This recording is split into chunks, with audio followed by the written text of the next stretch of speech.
Hello, everyone, and welcome to this Sunday's meetings within the nine-sided circle. Um, I am tonight's host, Mushtaq Ali, because Noor is on a well-deserved trip to spend time with her family. And so that means you need to put up with me all by my lonesome tonight. Uh, I'll try to make that as painless as possible. And this is the moment when we say, if you would like to help us out, like this video. The algorithm is getting more and more brutal every week.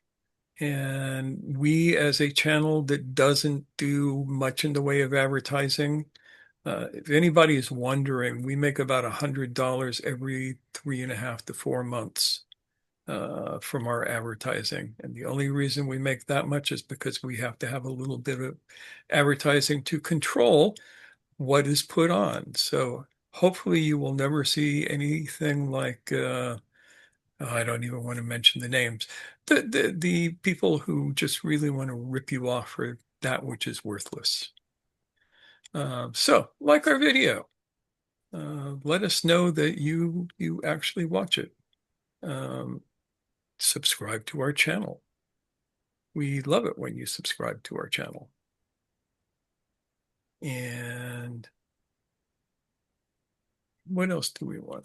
Like our video, subscribe. Oh, yes. Make a comment.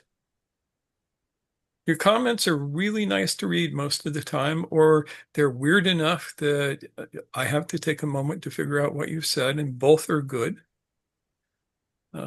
So leave a comment.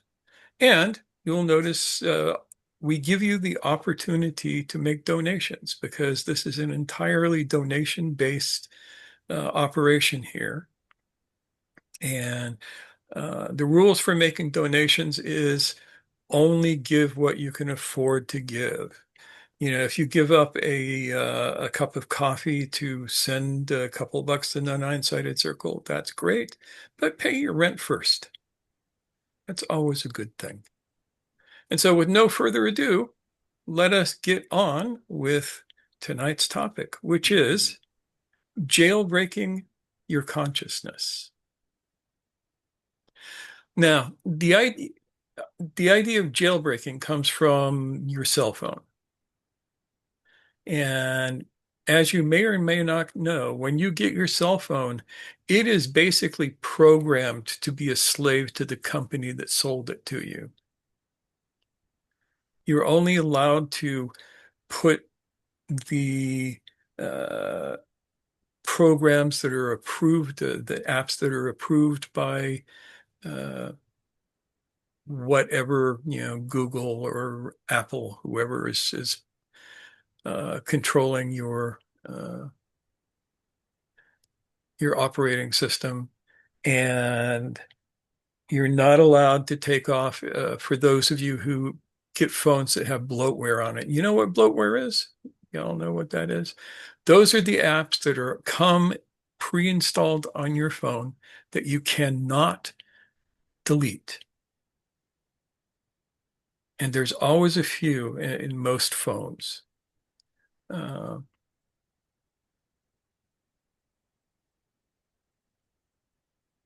and it occurred to me that this is an apt metaphor for our own consciousness.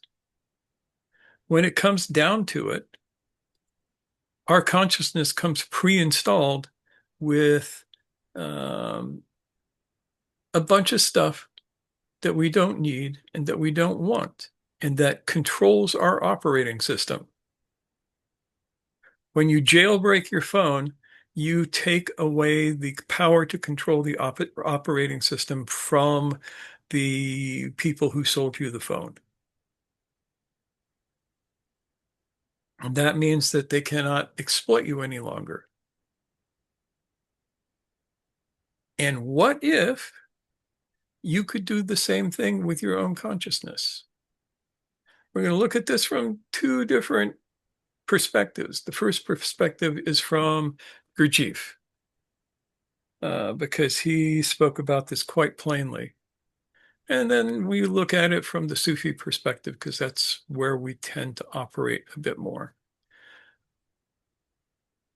So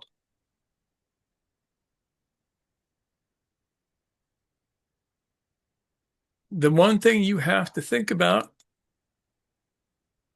when you jailbreak consciousness is that it voids your warranty. What do you think that means?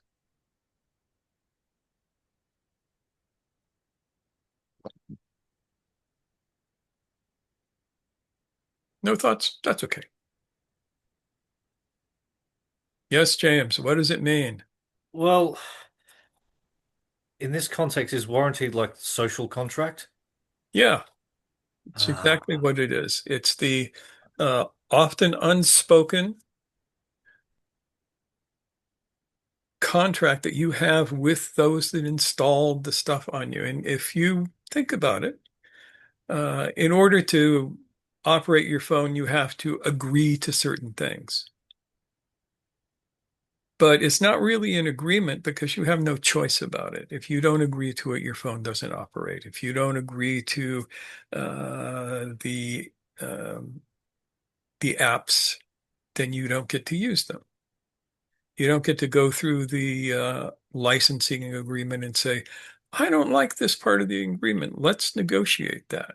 It's just agree with us or don't use this product, even though you've paid for it.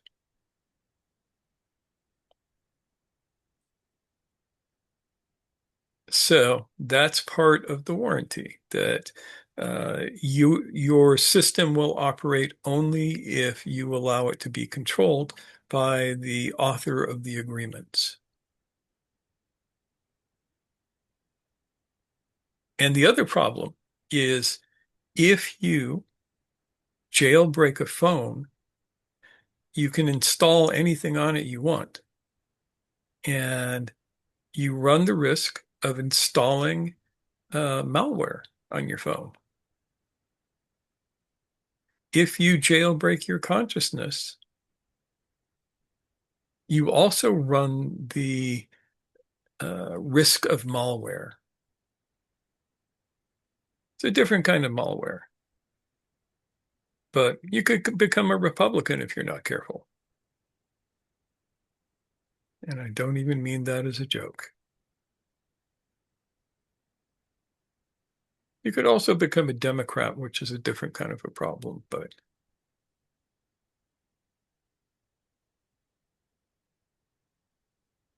so,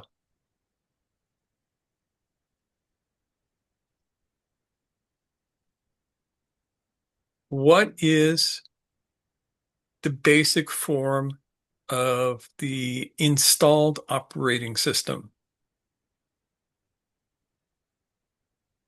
If you listen to Gurdjieff, the very first thing that he will point out is that the human baseline is sleep, run by mechanicality and multiplicity.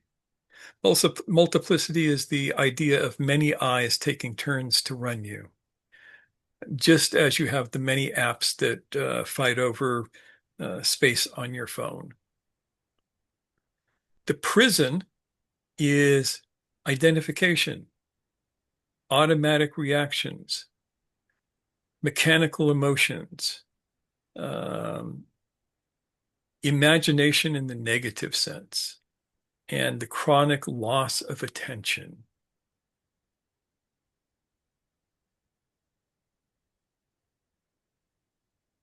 The first lock opens only when you see that the prison is real, and this is painful. And you only see that through diligent self-observation. And when I say self-observation, I mean it in the way that we talk about it, where you're getting rid of all of your value judgments and looking at what is as close as you can.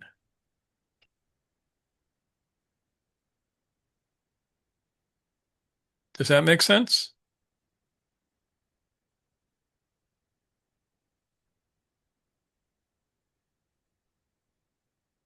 So if you want to escape this particular prison through a jailbreak, you need a plan.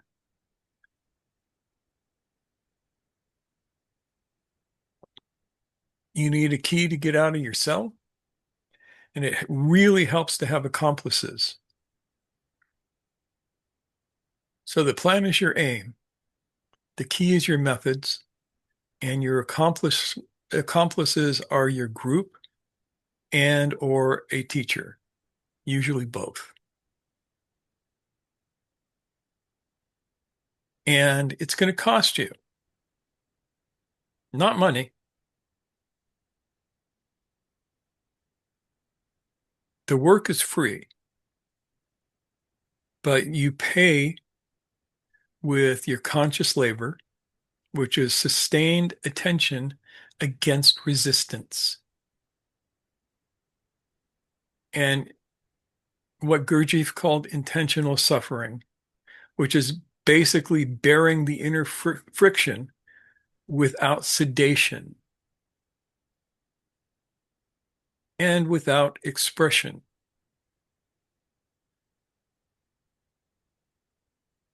And you have to get to the point of no imagination. And that means no fantasy, really. Gurdjieff doesn't understand the difference between imagining something and fantasizing about something. Fantasized freedom is uh,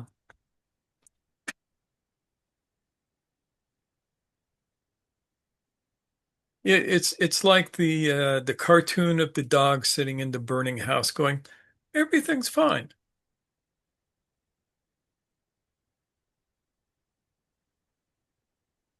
This is where the radical honesty and self-observation has to come in. You have to tell yourself the truth. Miyamoto Musashi gave us 9 principles by which to follow the way. And the first principle was do not think dishonestly, which basically can also be translated as don't lie to yourself. Don't be telling yourself that everything's fine when the building is on fire.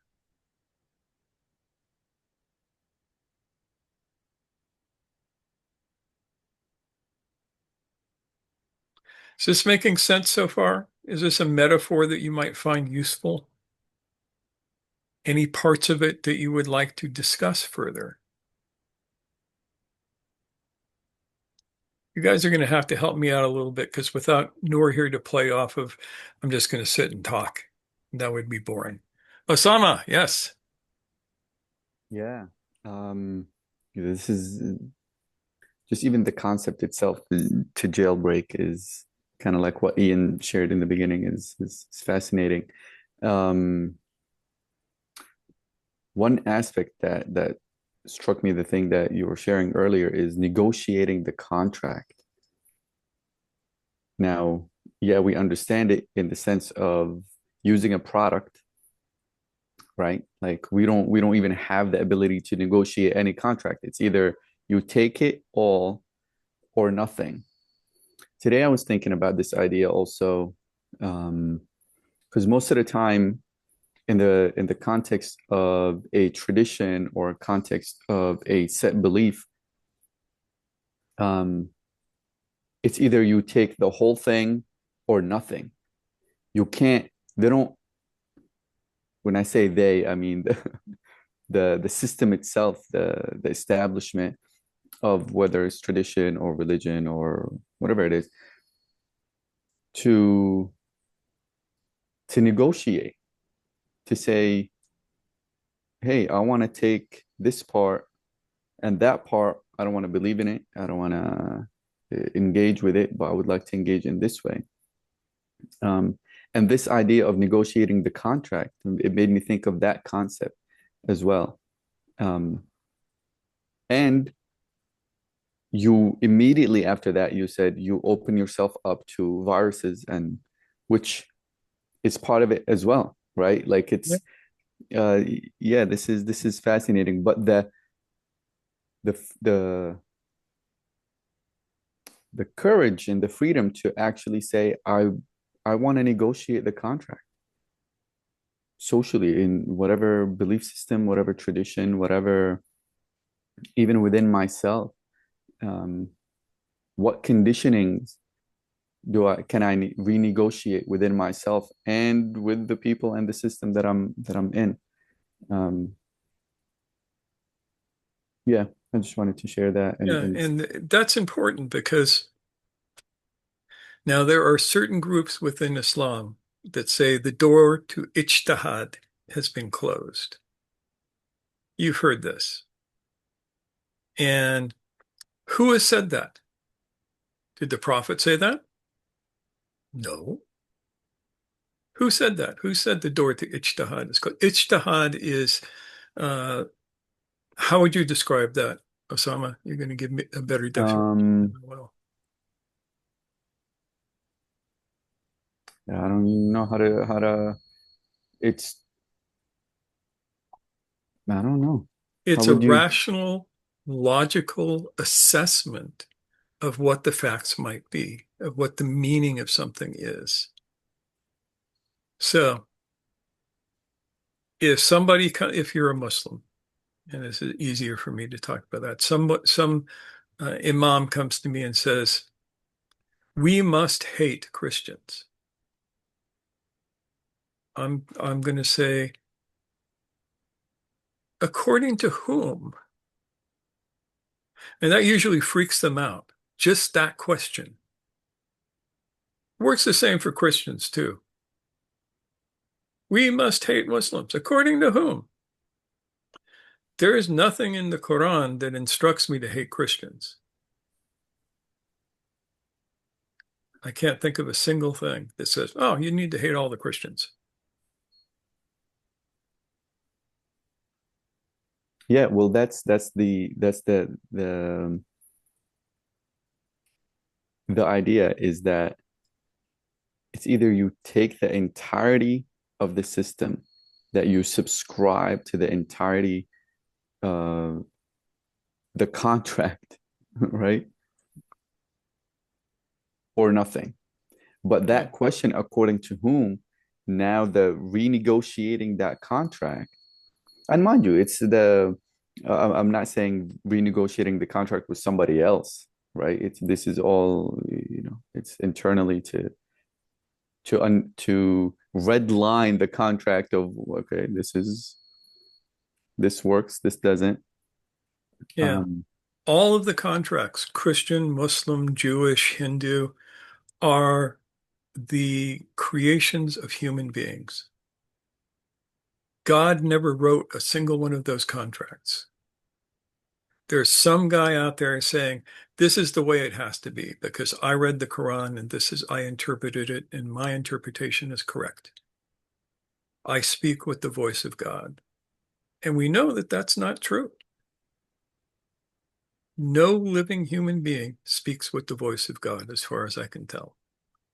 So every contract, whether it is the Hanafi contract or the Jafari contract or any other kind of contract, is a bunch of old farts getting together and deciding what is real and what's not with Islam. And that is not Sunnah. We're getting off on a tangent here, but to me, it's an important tangent Yeah, because, yeah, I was just going to say, yeah, it sounds like the malware you were talking about earlier. yeah, pretty much. Um, The part where some kid will strap a bomb to his chest and go into a daycare center and blow it up comes from having some pretty serious malware installed. The the fact that some dude will crash his truck into a church of a denomination that he doesn't like and starting hosing down the conversation, the people there with an assault rifle is malware. And it's so easy to install that sort of shit. And Yeah. for us, it behooves us to not let that stuff be installed.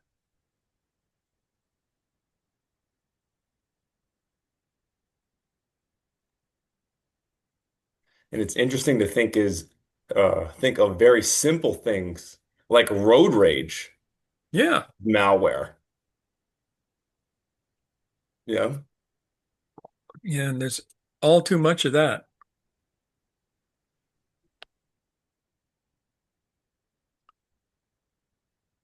And it gives everybody a distorted view of reality. And that's the most dangerous thing.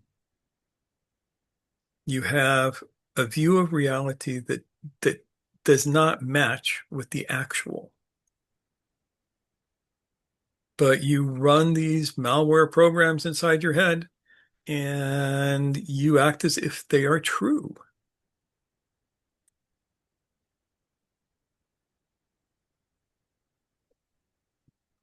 So Gurdjieff mentions some tools. The first, of course, is self-observation.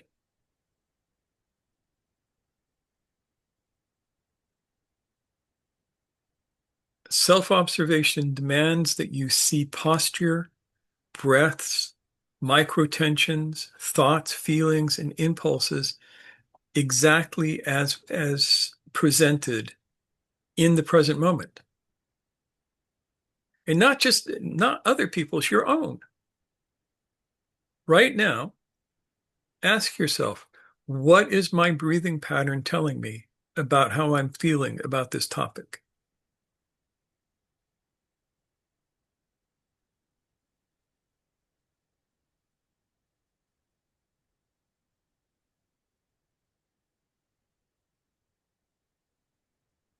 That wasn't rhetorical. That's like, what is your breathing pattern telling you right now about this topic?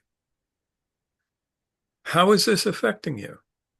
Is it affecting you? Is it just going right past you?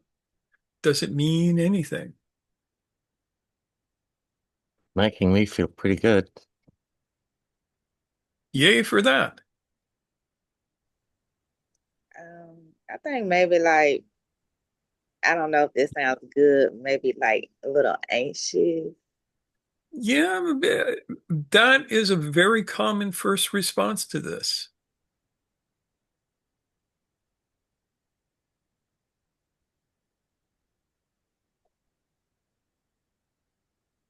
Yeah, I agree with Bethany that the breathing at some point gets shallow, that anxiousness, and just even that phrase, don't tell yourself everything is fine when the house is on fire.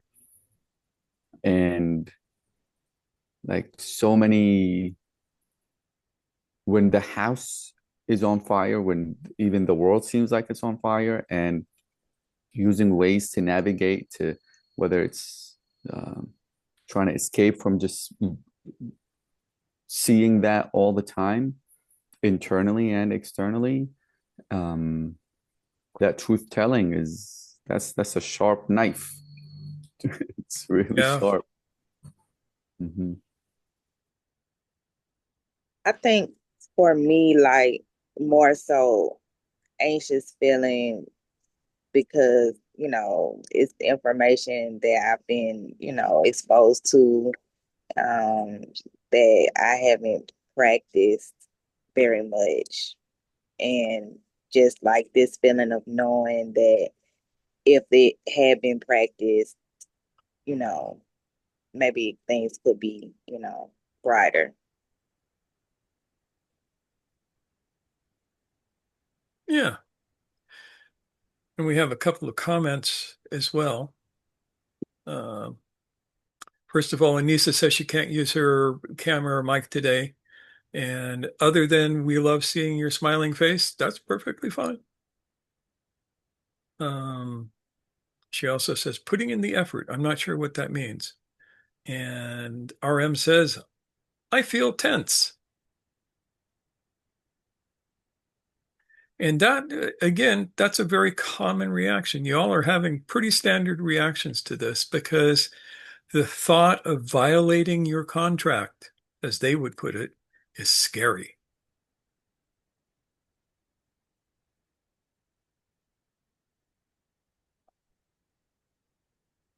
Ian.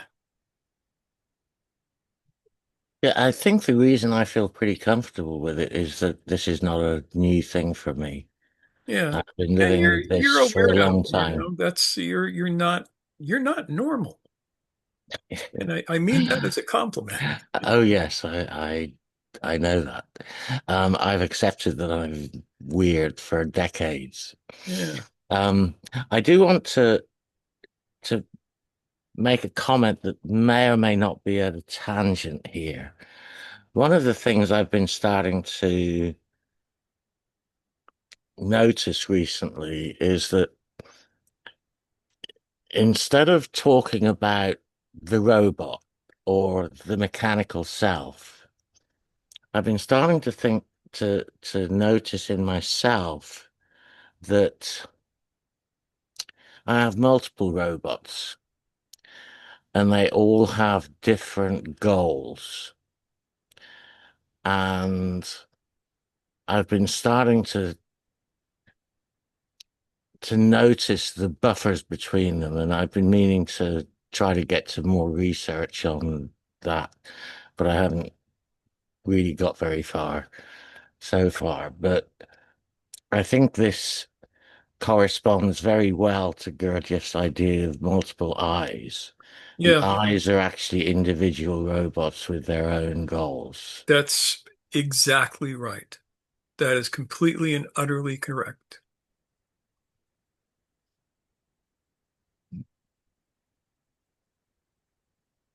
And it's a very useful way to look at them. That's why I like the idea of thinking of each of the individual eyes as an app that has somehow been installed and is trying to hog all of the possible RAM you have, propagate itself so there's no room for anything else. And Bethany wants to be a weirdo. Bethany, you are now technically a weirdo. You've showed up here enough that you are as weird as the rest of us. And we are very happy about that.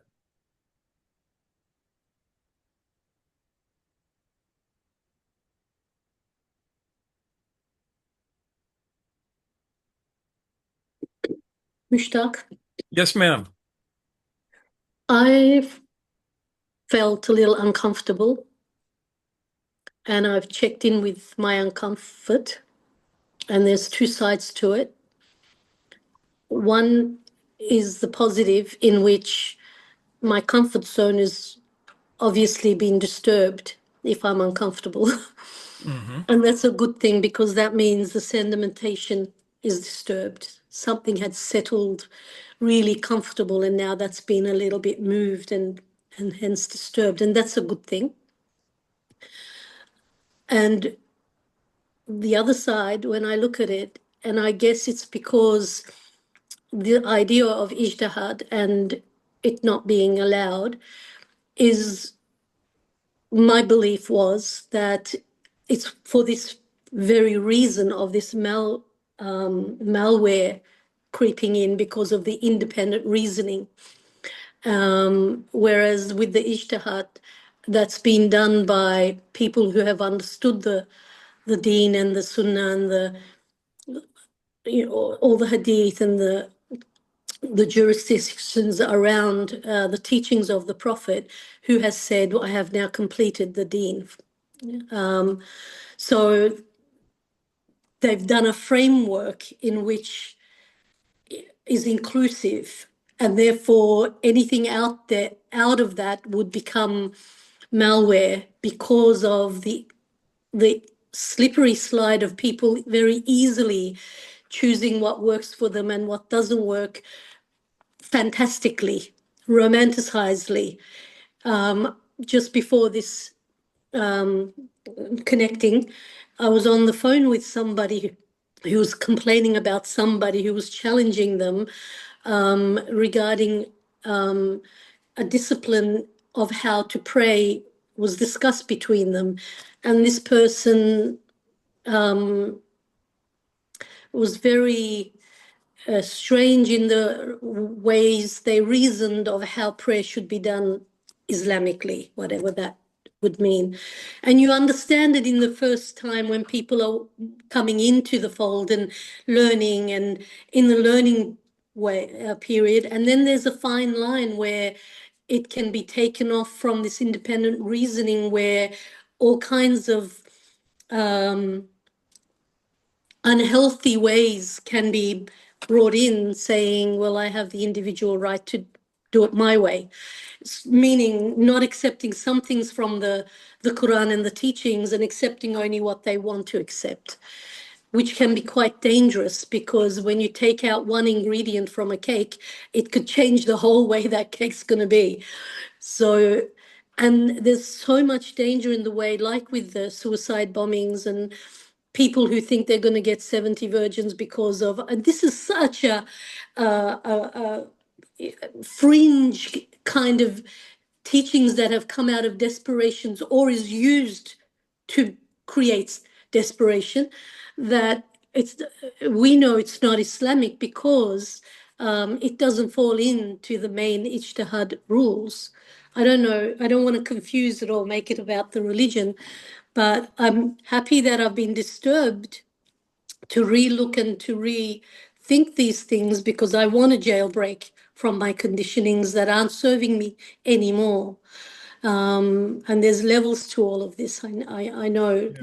inward No, I'm going to levels give and you inward. one level to it, Yeah, which is please. anybody who said, my deen is finished, is lying to themselves, or they're lying to you. Yeah. I am absolutely 100% convinced of this as a perennial truth. The deen is never finished. You can't put a little fence around the deen and say, this is it and nothing else. Because the world goes on. And what we understood 1400 years ago, we do not understand now. Could there be a different understanding in it being finished to being completed? No, completed means it's done, it's finished. No more. I don't need to add a certain anything. Mm. And And no human being can say that. Then can you how does that save the person from the maladaptive, idealistic ways in the name of the deen? Well, first of all, you have to be sure that there are no maladaptive ways in the deen of the guy who said, deen means the religion, by the way, folks, in the ways that uh, whoever it is has laid it out. Did they get any malware into their little fenced off part of the deen? How do we know that?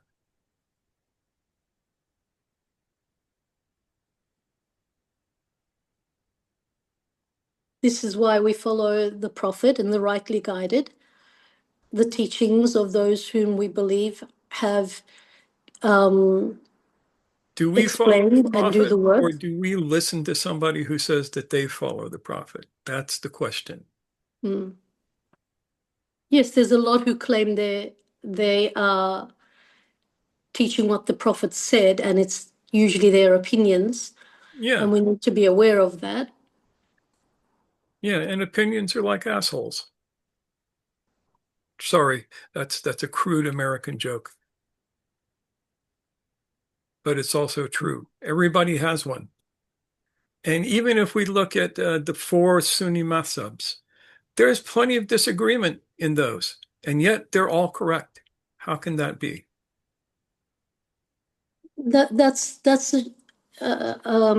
evidence that it's such a universal and so expanded way, that there is always room, and these differences are a mercy to the ummah, to the community. It's a Yeah, and mercy yet because people have it's through that slaughtered we each grow. other for, um, should we put our hands across our body when we pray or down to our sides? Mm, That is such a big question. People have died over that question. yes. And so I think we each need to have our own ijtihad, and it needs to be logical, rational, and follow the tenets of reality. Mm, And if we found the sunnah where the prophet says the world is flat and it exists inside a giant crystal globe and the stars are angels outside of it, we either have to go, this is a metaphor for something, or that doesn't match reality. mm, He's never said anything like that to my knowledge, but I just use that as an example that people used to get burned at the stake for in Europe.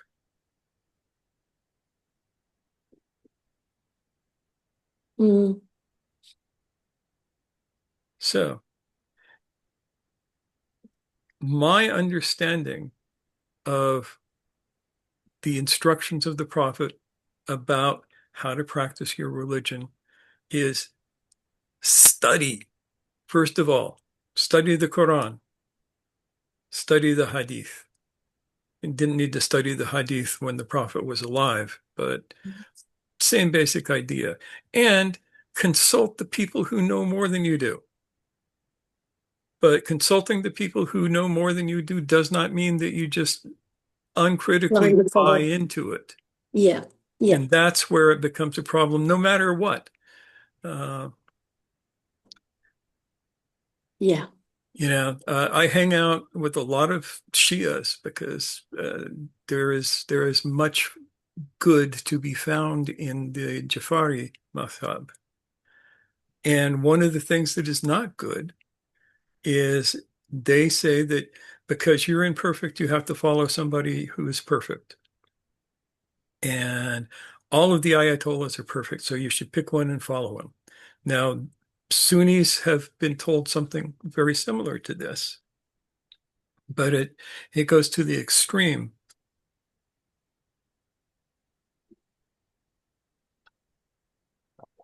If we are told that this group of men are infallible, and so we can follow their instructions to get to paradise or wherever it is that we're going. And note, if you get three Ayatollahs together in a room, you will get four different opinions on everything. That sounds like economists. Yeah, and a lot of other things. But I used to work for one of those dudes. I have experienced this firsthand. So having your own sense of logic and reason is incredibly useful. And that is part of what you need to jailbreak something. That goes into the self-remembering, self-observation. And the next one, which is sensing the body.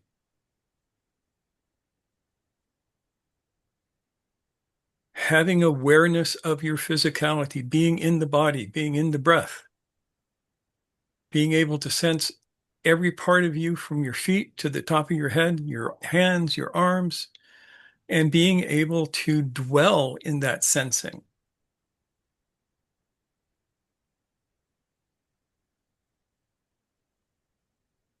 Also, to jailbreak, we have the idea of non-identification. What does that mean?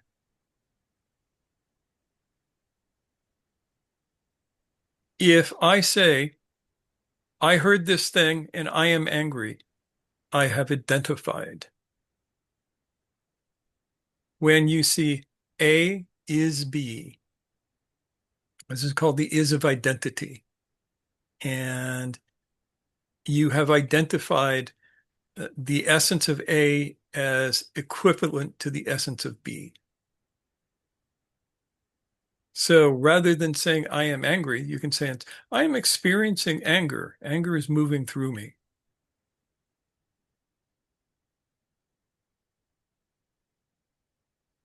And that gets to the idea of the non-expression of mechanical emotion.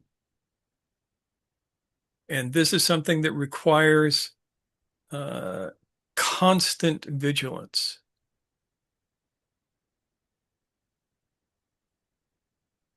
When you have, so it was mentioned earlier, road rage.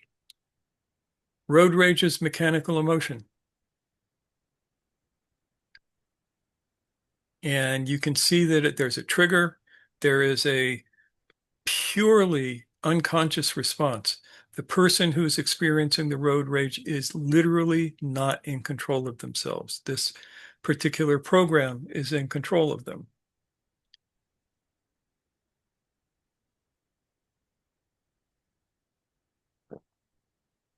And so the trick is notice when the mechanical motions get triggered. Do not act upon them. Ian, you have a thought.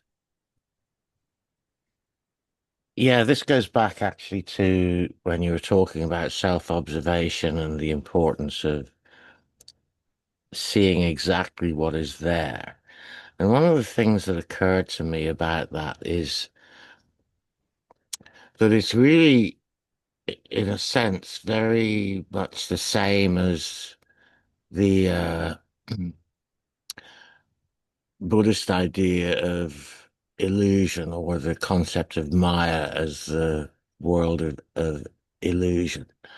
It's not that it's not that our real experience of being in the world is an illusion, but all of the, let's say, malware that we have accumulated gives us a false interpretation of what it is to be here and now. I don't know if I explained that well, but Well enough. I think I followed you. yeah, I just thought it was an interesting perspective, because I've frequently struggled with what that teaching about the world as illusion actually means in practice. And I think that may be the closest I've come to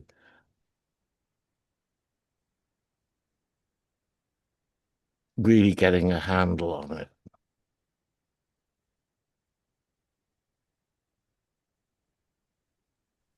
I think that's in the beginning where Mushtaq shared whether having somebody or a companion or somebody like that to mirror actually to you what is there, whether one's own behaviors and patterns, or do some kind of reality check, if you will, right? Because sometimes, yeah, you're right, it does feel that what if this virus malware went to be even on the perception side. And that's how I'm understanding what you're saying, Ian, correct? Like the malware made it to the perceiving, it's just perceiving reality even wrong.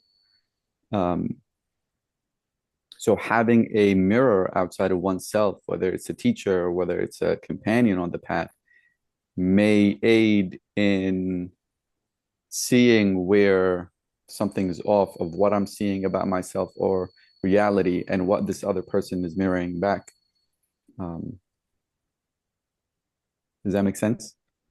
Yeah, I think that's a part of it, but I was thinking more in terms of the importance of being absolutely honest in our self-observation and not shying away from what it is that we see. Yep. And that is the trickiest part of the whole thing. Yeah, I was almost going to add, and it's not easy. Yeah, goes back to Musashi's do not think dishonestly. Yeah. That was when I was starting to think about this tangent. Yeah. And it means the one person that you cannot lie to is yourself. If you want to be doing the work, you can lie to your enemies. You can lie to strangers. You can lie to your friends. Uh, but if you lie to yourself even once, you go down the path to hell.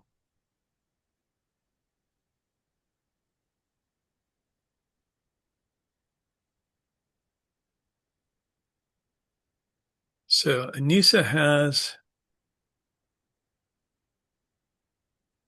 something here.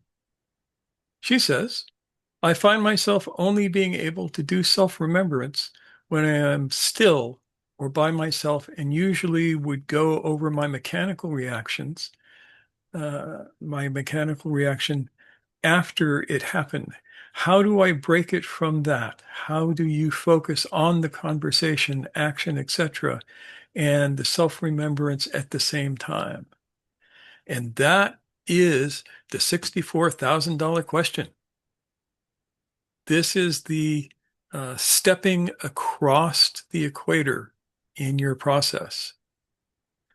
You start with self-observation.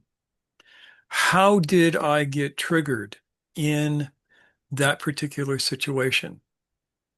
What were the sensations that tells me now that I was getting triggered then? Describe them discreetly. Then notice when they begin to come up again. It will take more than once, but there will come a point where you will catch the trigger as it's happening. And that's the time that you can stop it.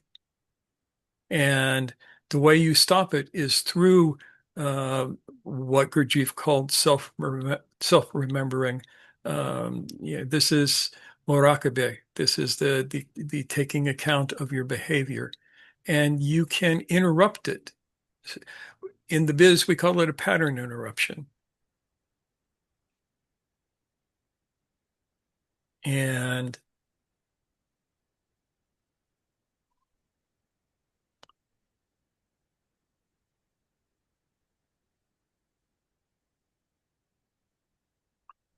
it basically takes practice and having the right techniques. And the right techniques are something that you need to experiment with. And we may talk more about that soon. I hope that that's the beginning of an answer for you. Bethany. Okay, so I mean, I like the fact that you said that it's the beginning of an answer. I just had a question, and I hope I'm not jumping ahead when I ask this, but so you have the self-observation. So, this is you watching yourself basically without judgment. So when I guess I'm just trying to figure out, like, when does it come the appropriate time where you do, go to the self-remembering, where you start to take an account of your behavior. You know what I mean? Like, Yeah. And the answer is when you can spot the mechanical behavior initiating. initiating. Yes, when you see this thing coming up where you're about to mechanically yell at your kid, for instance, and you go, "Oh, I'm about to mechanically yell at my kid. They've pushed this button and it makes me want to yell at them." And you go, Okay. Okay. and you inhibit that behavior and watch what happens. I'm just gonna have to, play with it a little bit to see, This takes a minute. So the fact that you are asking these questions, though, says you're on the right track.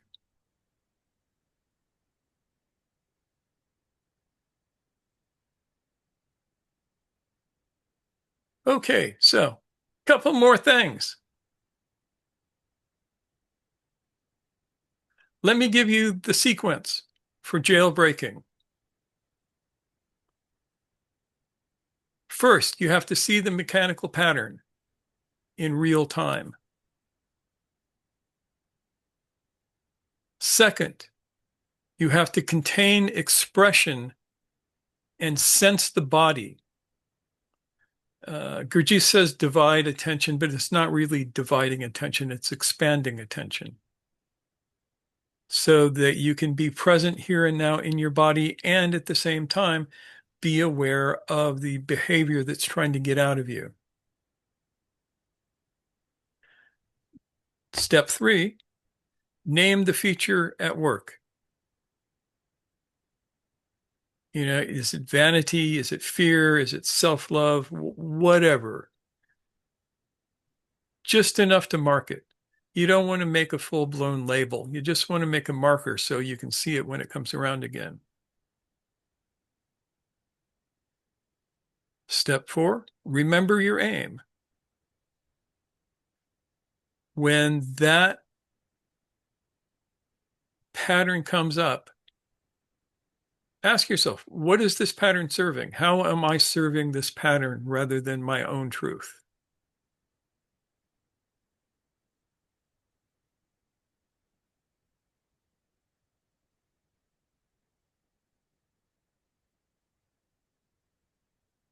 Set up, 5 is set up an act that is contrary to the behavior that wants to come out. And the best act to set up is what Gurdjieff called external considering, which we're going to remind you of in just a moment. And then you have to digest the whole experience. You know, make internal notes or external notes, brief, factual. Do not blame yourself.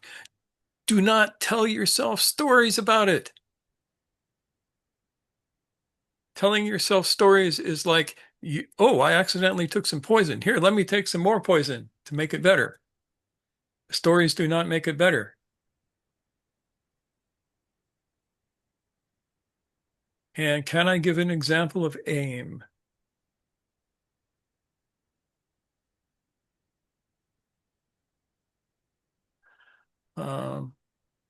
Aim is like, I intend to experience this energy without reacting to it.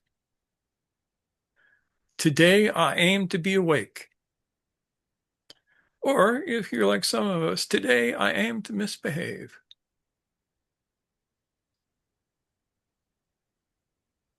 And Anissa asks, what did you mean by containing expression?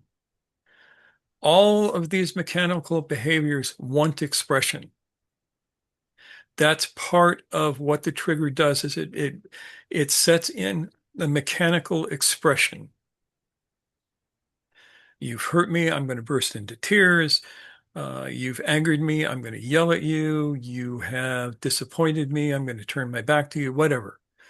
Doesn't matter if it's mechanical, you acknowledge that you are experiencing these things. You don't suppress it, and you contain the expression. You do not let the expression out to follow the usual mechanical pattern.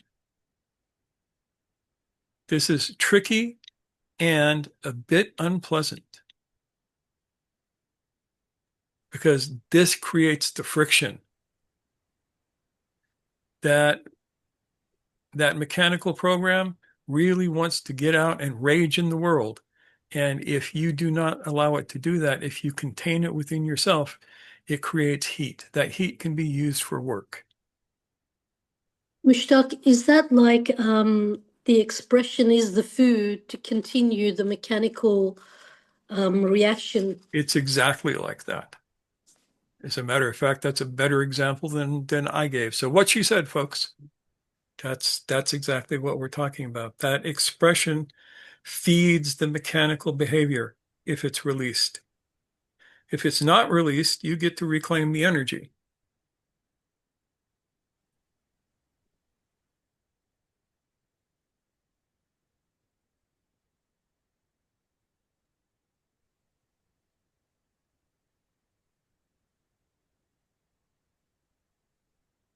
And shocks work in here.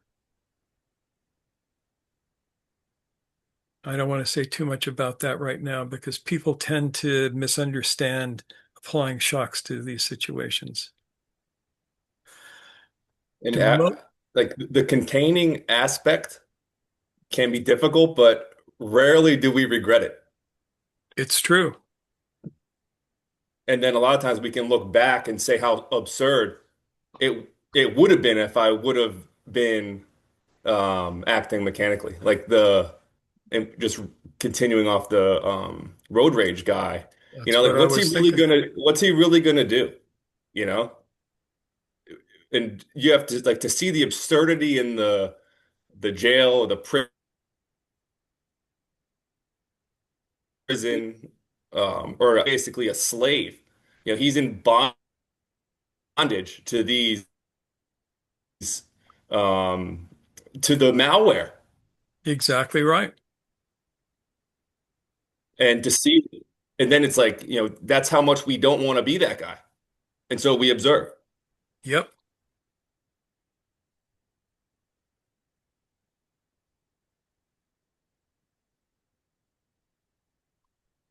That's exactly right. And road rage is a really good example of that because the consequences of your mechanical behaviors can be uh, not just life-changing, but life-threatening.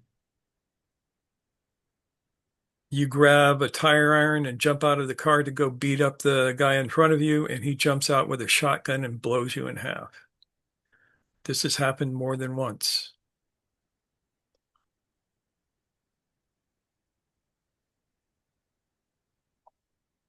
And then your life is over. So, yeah, road rage may be in today's society one of the ultimate examples of what we're talking about here. And over nothing. Now, the most important thing to realize is that it is possible to fake a breakout, to fake a jailbreak. So if you find yourself swinging into grandiosity, into feeling very special, or that you have license to do things, uh, you understand the difference between a right and a license. I have the right to protect my person. If I try and change your person in any way, that's not a right, that's license. I have the right to eat what I want. If I'm trying to force you what I eat, that's license. So we avoid that. If we find ourselves hyper theorizing without sensation, without being in the body, and without recorded facts from our own experience, you might be faking. And chronic negativity in the name of truth, usually.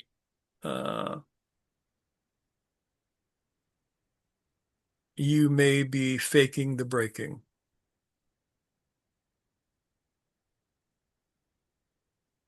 So one of the things that we have to learn is the difference between internal and external considering. And we did a whole video on that. So I will find that and put it up at the end of this.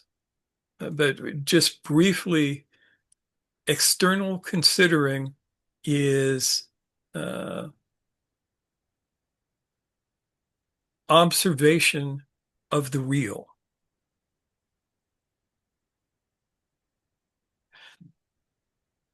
So if I do internal considering and I'm sitting with Brian and I say, oh, Brian doesn't like me. I can tell he doesn't like me because he's not looking at me when we're talking. And his voice sounds surly. And so therefore he doesn't like me. That's entirely internal.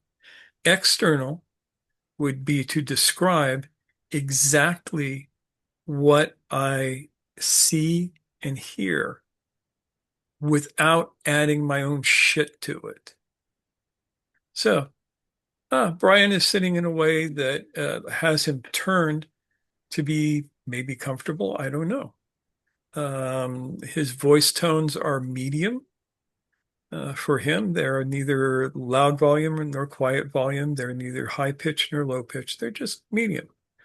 His breathing seems to be normal, a little bit higher in his chest than at other times, but that's it.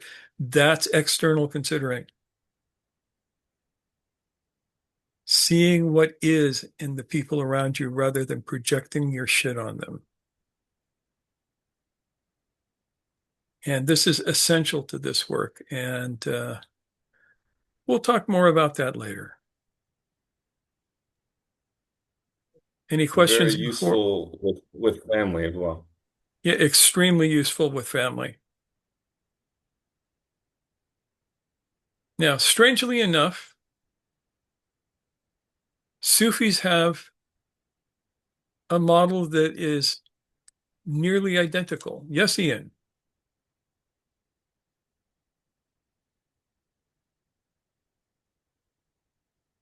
Oh, Ian, Oops, sorry. that's okay.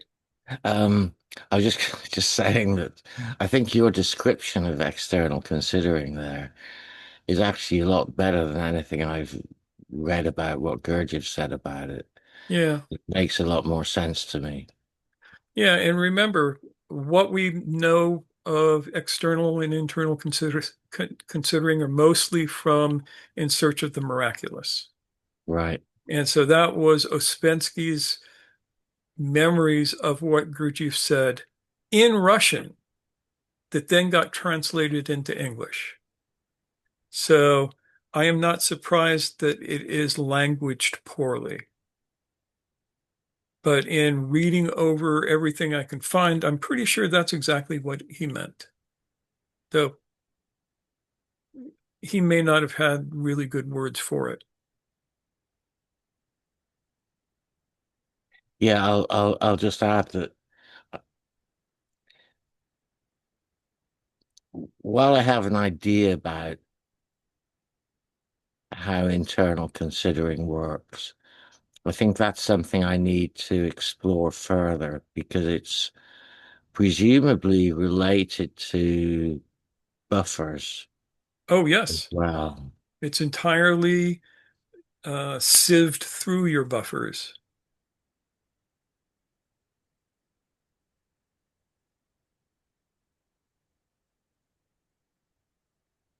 Yeah, that's definitely something I'm going to work on. Good. Keep careful notes because I will have questions.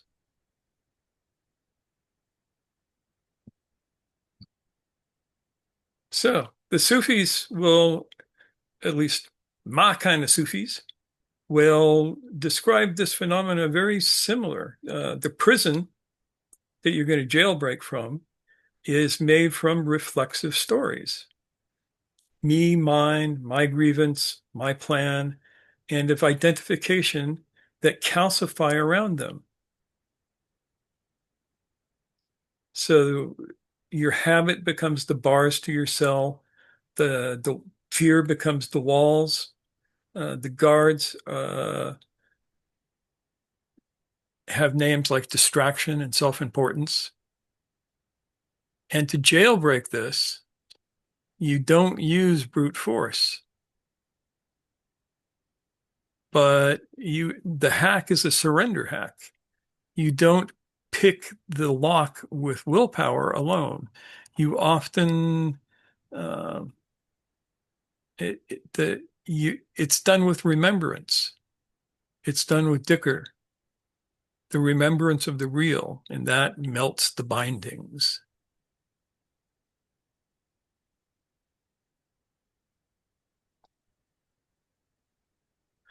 So the tools, Mahasebe, which is pretty equivalent to self-remembering.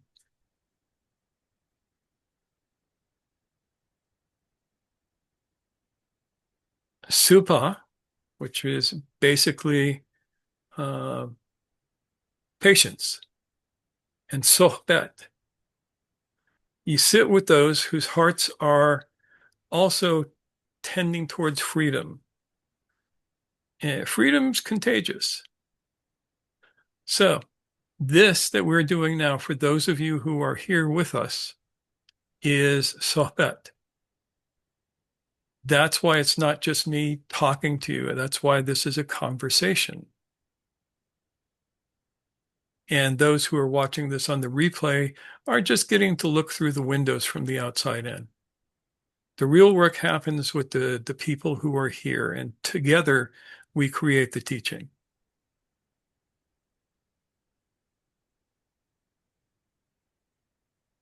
Does that make sense?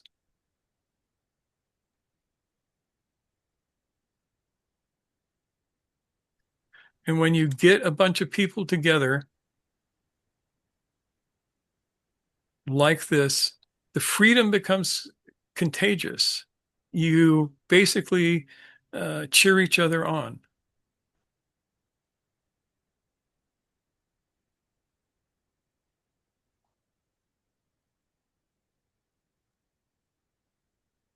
Can I say something? Of course. Okay, so I'm just trying to like understand the self-remembering thing. Is that all right? Yeah. So it's kind of like you're, I guess conscious enough to remember there's an aim. Like that's the first thing in my mind about it. And then the second thing is like because you're at that point catching the beginning of the decline in your flow. Let's do self-remembering together. Everybody join in on this. First thing, find your breath. Be aware of your breath.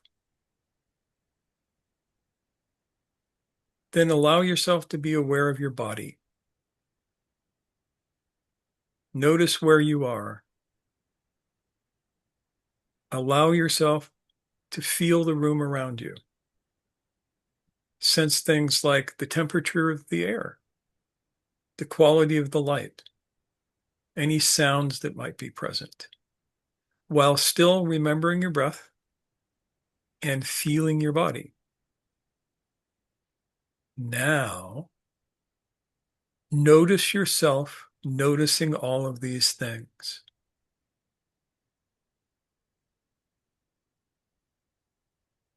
Be aware of that which is noticing your sensations and your breath and your presence.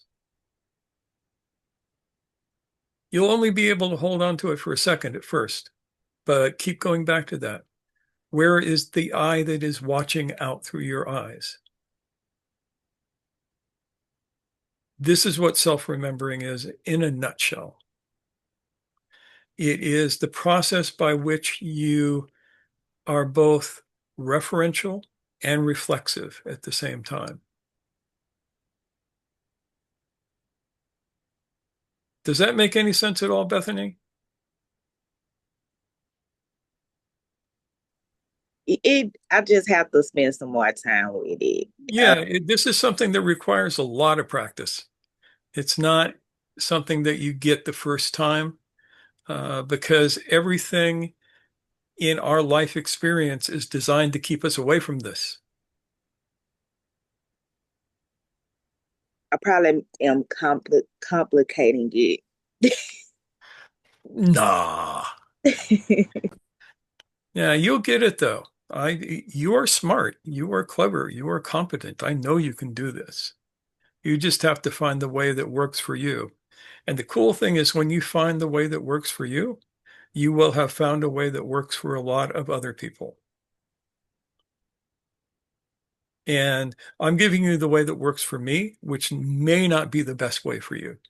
So we might have to try a few other things to help you find the right way.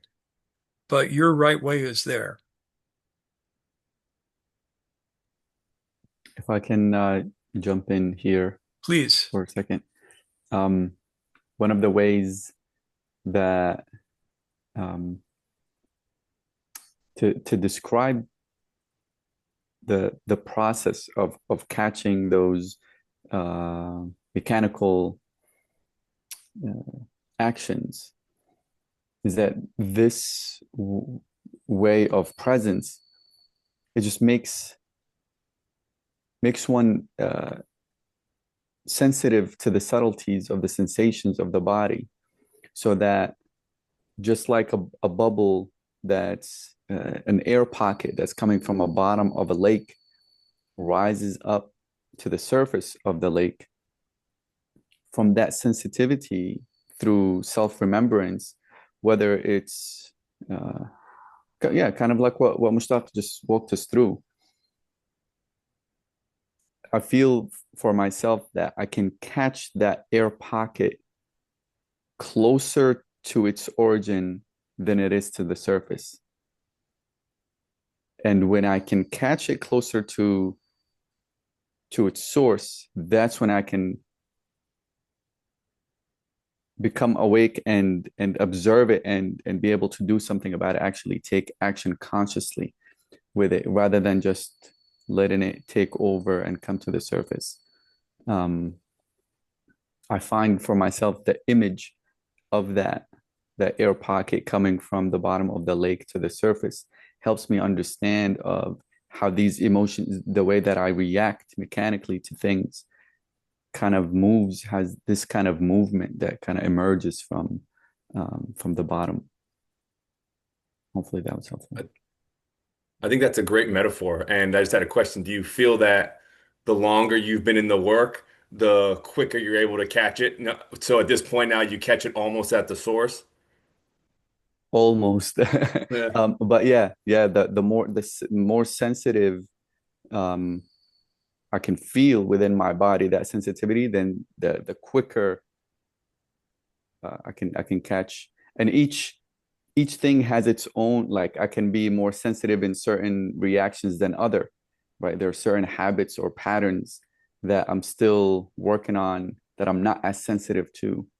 So it kind of it varies, but yes, the longer, the more sensitive, the deeper I feel I can catch these things.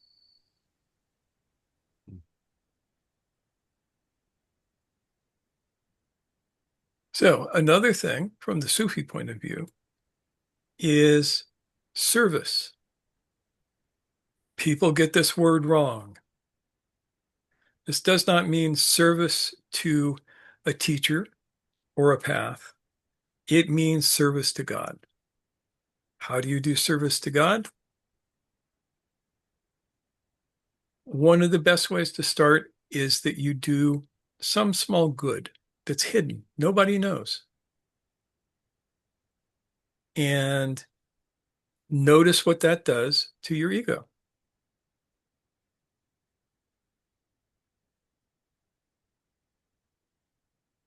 Some old Sufi master said that the cell that you are in is locked by your own sense of I. When you release that, the door swings open. And when I say I mean ego I. So if you do something, if you do a kindness that nobody knows about but you, that will give you a little heat on your ego, and it'll make the world a slightly better place.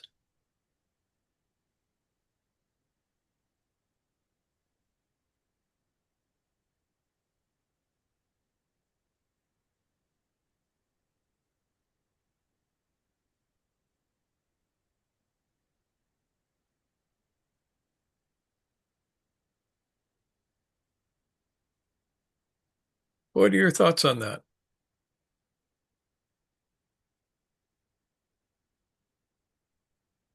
Yes, Osama. Two things. One, I remember having a conversation with a lady that said, "You want to be Abdullah, the servant of God, be a servant to his creation. And that struck me. The other thing was often now for myself, and I see it reflecting, is that the quickest way that I can be like, oh, how can I be of service? Oh, I can give money.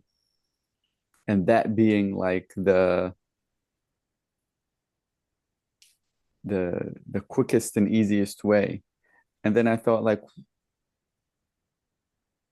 how can one be creative in that service without, even in lack of financial resources, be creative in providing service to somebody, to some place, to some I don't know, to creation, to life. These two things kind of came to mind. Yeah. And it doesn't even have to be to people. I I haven't done it lately, but I used to always keep a bag of unsalted peanuts in the shell in my pocket. So I would go places where there are crows and I would leave some behind.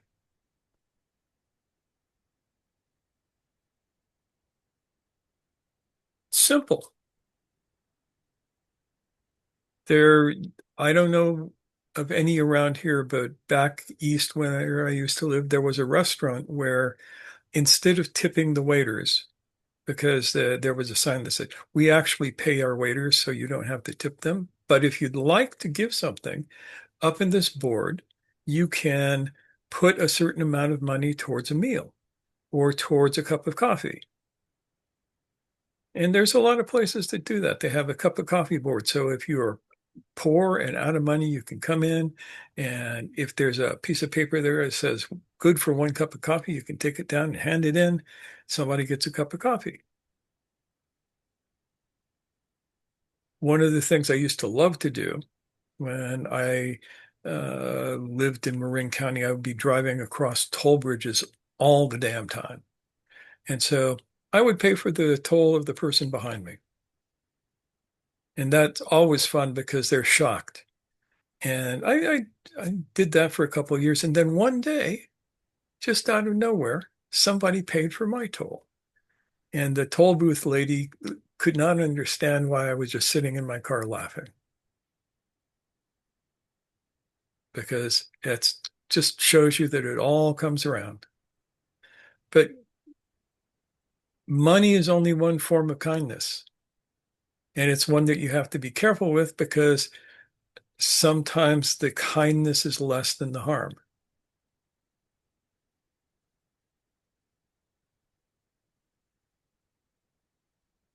So you give somebody on the street money and they go out and they use it to buy some crack. That money probably didn't do them much good.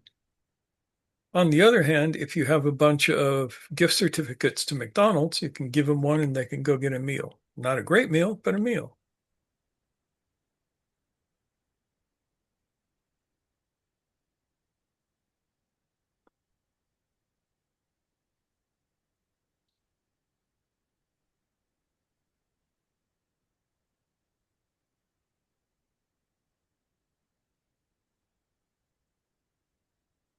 So, do you have a sense of what it's going to take to jailbreak your consciousness?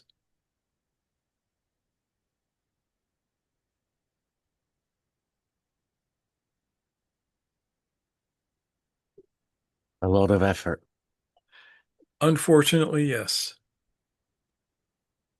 My jail's wards are already all awakened at alarm. This has been fantastic. Thank you, Mushtaq. Really good. Good. And thank you for your input. It was really, really valuable. Thank you. Thank you. Yeah, I'll second that. There's a lot of food for thought in what you said. James. Now I'm just concerned with my own perception here. Now, pretty much all of what we've been discussing, to my mind, is pretty much the fourth way, the Gurdjieff end of things. But then I already kind of has those beliefs, so this could twist my perception. what have we been discussing that's more the Sufi end? I mean, they obviously, yeah, but That was the last bit. ah, right. Yeah. So, I think my mind automatically, right. Okay. yeah. And, Oh, and these days I tend to do this for the public talks, because people seem to like the Gurdjieff perspective more than the Sufi's yeah. perspective scares people. It's like, oh my God, Scares people. you're going to be, yeah, I might end up being a Muslim. Holy crap. Yeah. You might end up having to pray 5 times a day and fast for a month and give money to the poor and all of that kind of stuff. Or whatever it is that they're afraid you're going to have to do when you're a Muslim. I suppose nothing we've discussed today, to my mind, seems to be two separate approaches. It all seems to be part of a continuum. Yep. Yeah, Well, okay. as I like to say, where do you think Gurdjieff got all of this Yeah, stuff? yeah. I mean, he didn't get everything that he's talked about from Sufism, but I figure about 75 to 80%. That's just a guess on my part. People can argue about it if they want, and knowing Gurdjieffians, they will argue about it. I think I just robotically filed everything we were talking about under fourth way. And Yeah, so I've been grappling with that perspective since I was, the last 30 years. yeah. Sufism is the original fourth way. Yeah. Do what you do and be in the world when you do it. Hmm. Hmm. Don't become a monk. One of the things that, Jefferson, hey, I was just Scott, about to ask you how you're doing. doing good. It's a great talk. Um, One of the things that caught my attention early, I don't know if I got it right, but you said something like you have to be willing or to get to a place of no imagination. Um, and I felt fear in that point in the conversation when we were talking about the malware. And then right away there was a notion of it that gaining control brings up the fear of loss of control. I was like, That oh, is okay. true. And Um, no imagination is Gurdjieff's term. I prefer no fantasy. oh yeah, yeah, you made that distinction. Yeah. And but so the question of that would be though, I was wondering, I was kind of seeing a pendulum. I don't know why. Um, but it's imagination is a function that has purpose. It's just when it's misused or when it's mechanical versus guided in maybe a awake way or something. Yeah. Imagination is absolutely necessary to life on Earth. Without it, we'd probably all be dead. Yeah. Um, but it can truly be misused.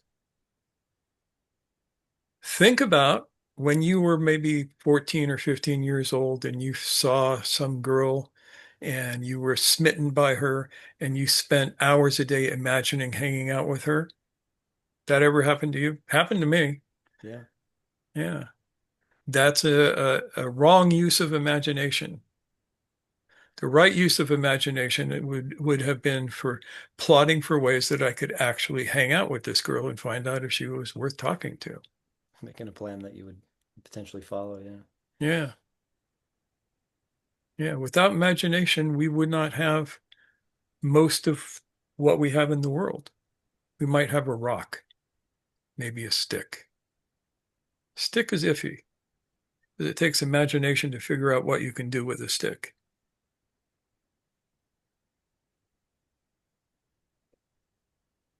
But fantasy can waste most of your time. So you basically saying like beneficial imagination is action based. Yeah. Yeah, it's not self-soothing. It's not uh, self-stimulating. You use imagination to create things in the world or in yourself. And that could still be a lot of fun. And somebody was commenting on the image behind me, and this came out of my imagination today. And mostly because I like dirigibles.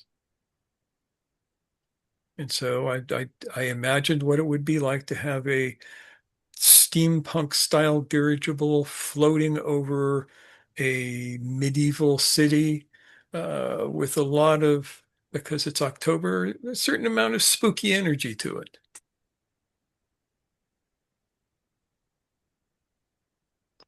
And I mean, you could argue that that did not do much in the world, but it pleased me, and that's enough sometimes.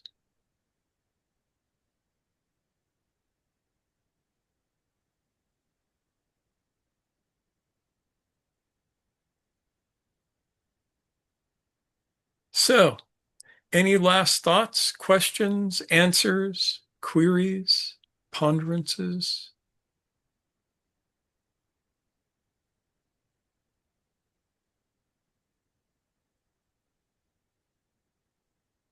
And there was silence. When that happens, I always wonder whether I covered the subject so well there's nothing more to say, or if I was so boring that I put you all to sleep. I never know. I'll go to sleep tonight worrying about this.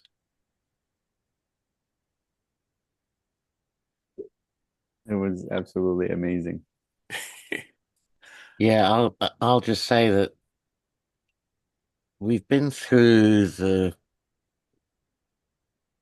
exercise of self-remembering on many occasions, but the way you put it tonight, I actually sort of experienced it at a slightly different level than I ever had before.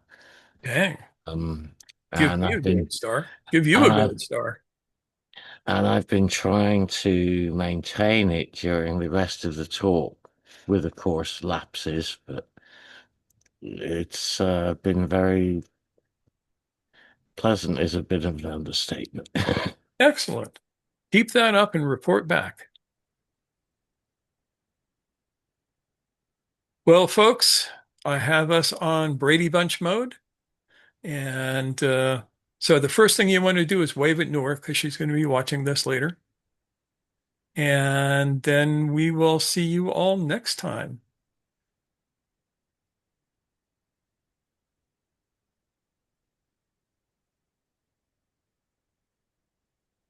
All right, so.